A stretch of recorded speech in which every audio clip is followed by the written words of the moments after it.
இங்க விஜய் ஒரு பக்கம் காவேரி கிட்ட, "ஏன் காவேரி நீ இந்த ஃபார்மை படிச்சு பார்த்துட்டு தான் சைன் போடுவே?" அப்படின்னு சொல்லி ரொம்பவே நக்கலா கேட்குறாங்க. ஆனா அத பார்த்தா காவேரியுமே, இதுக்கு மேல இந்த விஷயத்துல சந்தேகப்பட வேணான்ட்டு, இங்க விஜய் முன்னாடி நம்ம சந்தேகப்படுறது தெரியக்கூடாதுங்கிறதுக்காக, அவங்களுமே எத பத்தியுமே கேட்காம சைன் பண்ணிடுறாங்க. அதே நேரத்துல சைன் பண்ண உடனே காவேரியுமே அங்கிருந்து கிளம்பிடுறாங்க. அப்ப கரெக்ட்டா விஜயுமே, "இங்க பாருங்க, இந்த விஷயத்த நான் ஆஃபீஸ்ல வச்சு நான் வந்து இன்ஃபார்ம் பண்ணணும்னு இருக்கேன் காவேரிட்ட. அதனால நீங்க நாளைக்கு வந்து கரெக்ட்டா நமக்கு எல்லாம் ஃபிக்ஸ் பண்ணிக்கங்க. நாளைக்கு நான் காவேரியை கூட்டிட்டு வரேன். அங்க வச்சு எல்லா ஷேர்லயும் பாதி அவங்களுக்கு அப்படிங்கிற விஷயத்த நானே அனௌன்ஸ் பண்றேன்" அப்படின்னு சொல்லி அந்த வக்கீல்ட்ட அந்த பத்திரம் டாக்குமெண்ட் எல்லாத்தையும் கொடுத்து விட்டுறாரு. அதே நேரத்தில் இன்னொரு பக்கம் காவேரியுமே பயங்கரமா கஷ்டப்பட்டு இருக்காங்க. விஜய் எதுக்காக என்கிட்ட இப்படி சைன் வாங்கினாரு, அது மட்டும் இல்லாம அதை படிச்சு பார்க்க கூட எனக்கு அனுமதி கொடுக்கலையே அப்படின்னு சொல்லி அவங்களுமே ரொம்ப வருத்தப்பட்டு இருக்காங்க. அதே நேரத்தில் இன்னொரு பக்கம் விஜயுமே வெண்ணிலா கிட்ட போயிட்டு, "வெண்ணிலா இன்னைக்கு எங்க வெளியில நம்ம போலாமா?" அப்படின்னு சொல்லி கேட்கறாங்க. அதுக்கு வெண்ணிலாம எதுவுமே பேசாம திருன்னு முடிச்சுக்கிட்டு இருக்காங்க. சரி, ஓகே, உனக்கு உள்ளே இருக்கிறது ஃப்ரஸ்ட்ரேட்டடா இருக்கும், நம்ம வெளியில போலாம் அப்படின்னு சொல்லி அவருமே ஒரு முடிவுக்கு வராரு. அதே நேரத்தில் இங்க பக்கத்துல இருக்க காவேரி கிட்டே போயிட்டு, "காவேரி, நான் இந்த மாதிரி வெண்ணிலாவை பீச்சுக்கு கூட்டிட்டு போலான்னு இருக்கேன், நீ இன்னைக்கு வரியா?" அப்படின்னு சொல்லி கேட்கறாங்க. இதை கேட்ட காவேரியுமே, "இல்லங்க, நீங்க வெண்ணிலா மட்டும் கூட்டு போயிட்டு வாங்க" அப்படின்னு சொல்லி சொல்றாங்க. ஆனா விஜய் மறுபடியுமே, "இல்ல காவேரி, நீயும் வந்தா நல்லா இருக்கும்னு நினைக்கிறேன்" அப்படின்னு சொல்லி சொல்றாங்க. ஆனா காவேரியுமே இந்த பக்கம் வெண்ணிலாக்கு மேல இருக்கிற பொசசிவ்ல, "இல்ல நான் வரலங்க, நீங்க போயிட்டு வந்துருங்க" அப்படின்னு சொல்லி அவங்களுமே அந்த விஷயத்தை இக்னோர் பண்ணிட்டு அங்கிருந்து அமைதியா போயிடுறாங்க. அதே நேரத்துல இந்த பக்கம் விஜய்க்குமே, சரி ஓகே, அவளுக்கு ஏதோ ஒரு ப்ரெஷர் போல இருக்கு, அதனாலதான் நம்ம கூட வரலன்னு நினைச்சிட்டு அவருமே டேரக்டா இந்த பக்கம் வெண்ணிலாவை கூட்டிட்டு பீச்சுக்கு போறாரு. இன்னொரு பக்கம் இங்க காவேரியுமே ரொம்பவே மன நொந்து போய் உட்காந்துட்டு இருக்காங்க அவங்க ரூம்ல. அதே நேரம் யதார்த்தமா அங்க கிராஸ் ஆன ராகினியுமே இந்த பக்கம் வந்து காவேரி தலையில கை வச்சுட்டு உட்காந்து இருக்கிறத பார்த்துட்டு, "என்ன காவேரி, பயங்கர பிஸி போல இருக்கு, பரவாயில்ல, இந்த மாதிரி வந்து உன்னோட ஹஸ்பண்ட் கூட இந்த மாதிரி அவரோட முன்னாள் லவர் அனுப்பி வச்சுட்டு நீங்க ரொம்பவே சந்தோஷமா உட்காந்துருக்கு" அப்படின்னு சொல்லி இந்த பக்கம் காவேரியை கலாய்க்கிறாங்க. அப்ப காவேரியும் ரொம்ப டென்ஷன் ஆயிட்டு, "என்கிட்ட தேவையெல்லாம் பேசிட்டு இருக்காத, முதல்ல இங்க இருந்து கிளம்பு" அப்படின்னு சொல்லி இங்க ராகினியுமே அங்கிருந்து அடிச்சு துரத்தி வர்றாங்க. அதே நேரத்துல இந்த பக்கம் ரொம்பவே தலைவலியா இருந்ததுனால அதை பத்தி யோசிச்சுட்டு அவங்களுமே தூங்கிடுறாங்க. இன்னொரு பக்கம் இங்க விஜயுமே வெண்ணிலாவை ஃபர்ஸ்ட் பீச்சுக்கு கூட்டிட்டு போறாங்க. அங்க போயிட்டு வெண்ணிலாவும் பீச்சையே பார்த்துட்டு இருக்கிறதுனால அவங்களை அங்க உட்கார வச்சுட்டு இந்த பக்கம் வெண்ணிலாக்காக டைரக்டா போய் இந்த பக்கம் வந்து ஒரு பாப்கார்ன் ஒன்று வாங்குறாங்க. அதை வாங்கி இந்த பக்கம் வெண்ணிலா கிட்ட கொடுக்குறாங்க.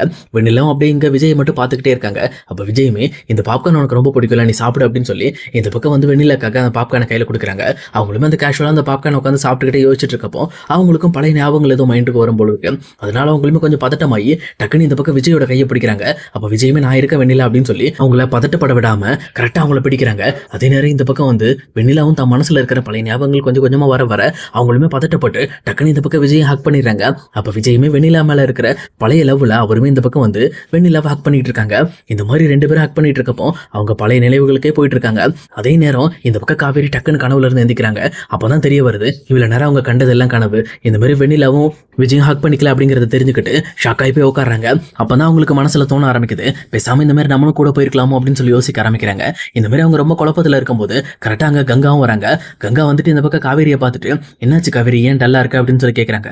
அப்ப காவேரியுமே நடந்த விஷயம் எல்லாத்தையுமே இந்த பக்கம் கங்கா கிட்ட எடுத்து சொல்றப்போ அவங்களுமே, "ஏண்டி நீ லூஸ் ஆடி, நீ இந்த மாதிரி விஜயே கூப்பிட்டுருக்காரு, கூட போக வேண்டியதானே, எதுக்காக இப்படி போகாம இருக்க?" அப்படின்னு சொல்லி கேட்கறாங்க. உடனே இதை கேட்ட காவேரியுமே, "இல்லக்கா, நான் அவரை கூட போனேன் அப்படின்னா அவர் கண்டிப்பா என்ன சந்தேகப்பட்டிருப்பாரு. அது மட்டும் இல்லாம அவங்க மேல சந்தேகப்பட்டு தான் நான் கூட போறேன்னு அவர் நினைச்சிடக்கூடாது. ஏன்னா நான் வந்து விஜய் மேல முழு நம்பிக்கை வச்சிருக்காங்க" அப்படின்னு சொல்லி சொல்றாங்க. இது கேட்டவொன்னே, "அப்புறம் எதுக்காக நீ போகாம இருந்த?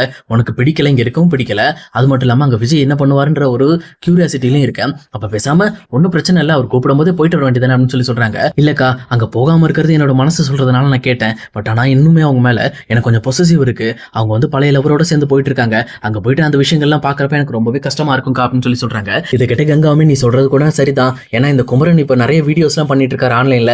இதெல்லாம் பாக்குறப்ப எனக்குமே கொஞ்சம் கஷ்டமா தான் இருக்கு. எனக்கு ஆனா அவர் மேல நம்பிக்கை இருக்கு. பட் இருந்தாலும் அந்த விஷயங்கள்லாம் என்னால ஏத்துக்க முடியல" அப்படின்னு சொல்லி சொல்றாங்க. இந்த மாதிரி இவங்க பேசிட்டு இருக்க விஷயத்தெல்லாம் எப்பவும் போல வெளியில நின்று ஒட்டு கேட்டு ராகினி மறுபடியும் உள்ள வந்து, "இங்க பாருங்க, என்ன மகாநதி சிஸ்டர்களா, நீங்க எல்லாம் ரெண்டு பேரும் சேர்ந்து என்னதான் பிளான் பண்ணாலும் இங்க விஜயும் வெண்ணிலாவையும் பிரிக்க முடியாது. ஏன்னா விஜய் அந்த அளவுக்கு வெண்ணிலா மேல பைத்தியமா இருக்காரு. இதுல இருந்து எனக்கு தெரிய வர விஷயம் என்ன அப்படின்னா, இன்னும் கூடிய சீக்கிரத்துல உன் தங்கச்சி காவேரி கண்டிப்பா வந்து உங்க வீட்டுக்கே வந்துருவா" அப்படின்னு சொல்லி சொல்றாங்க. ஆனா இதை கேட்டுட்டு இருக்க கங்கா ரொம்ப கோவப்பட்டு, "இங்க பாரு, இந்த வீட்டுல நீ அமைதியா இருக்கங்கிறதுக்காக உன்னை விட்டுக்கிட்டு இருக்கேன், மரியாதை எல்லாம் பேசிடும், ஒழுங்கா இங்க இருந்து போயிடுன்னு" சொல்லி ராகினியை மிரட்டி விட்டுறாங்க. ராகினியுமே, "பேசுங்க பேசுங்க, நீங்க என்ன பேசினாலும் என்கிட்ட அது ஈடுபடாது" அப்படின்னு சொல்லிட்டு அவங்களுமே ஒரு பக்கம் ஹாப்பியா சிரிச்சுக்கிட்டு அங்கிருந்து வெளியில கிளம்பிடுறாங்க. ஆனா இன்னொரு பக்கம் இங்க எப்பவும் போல விஜயுமே இங்க வெண்ணிலாவை ரொம்பவே வந்து ஜென்யூனா ட்ரீட் பண்ணிட்டு இருக்காரு. அவங்களை கூட்டிட்டு போய் அங்க உட்கார வைக்கிறது, அவங்களுக்கு தேவையானது வாங்கி கொடுக்கறது, அதே நேரம் அவங்க கிட்ட கேஷுவலா தான் பேச்சு கொடுக்குறாங்க. இந்த மாதிரி எந்த விதமான தப்பான ஒரு எண்ணமும் இல்லாம அவருமே வெண்ணிலா கிட்ட ரொம்பவே பியூரா தான் இருக்காரு. ஏன்னா அவரோட மனசு ஃபுல்லா இந்த பக்கம் காவேரி இருக்கிறதுனால வேற எதை பத்தியுமே யோசிக்காம வெண்ணிலாவை கியூர் பண்ணும் அப்படிங்கிற ஒரு எண்ணம் மட்டும் தான் ஒரு மைண்ட்ல ரொம்பவே தெளிவா இருக்கு. அது அவர் பாக்குறதும் அதே நேரம் அவர் செய்யற செயல்லையுமே தெளிவாவே தெரிய ஆரம்பிக்குது. ஆனா இந்த பக்கம் வீட்டுல இருக்கிற காவேரி தான் இங்க ரொம்பவே வந்து விஜய் நினைச்சு கஷ்டப்பட்டுட்டு இருக்காங்க. அதே நேரம் வெண்ணிலாக்கு எல்லாம் கியூர் ஆனதுக்கு அப்புறம் அவங்க என்ன ரியாக்ட் பண்ணுவாங்க அப்படிங்கிற விஷயமும் இவங்களுக்கு இவங்களுக்கு ரொம்பவே பயத்தை குடுத்துக்கிட்டு இருக்கு. உண்மைய சொல்லப்போனா, இங்க வெண்ணிலா கியூர் ஆனதுக்கப்புறம்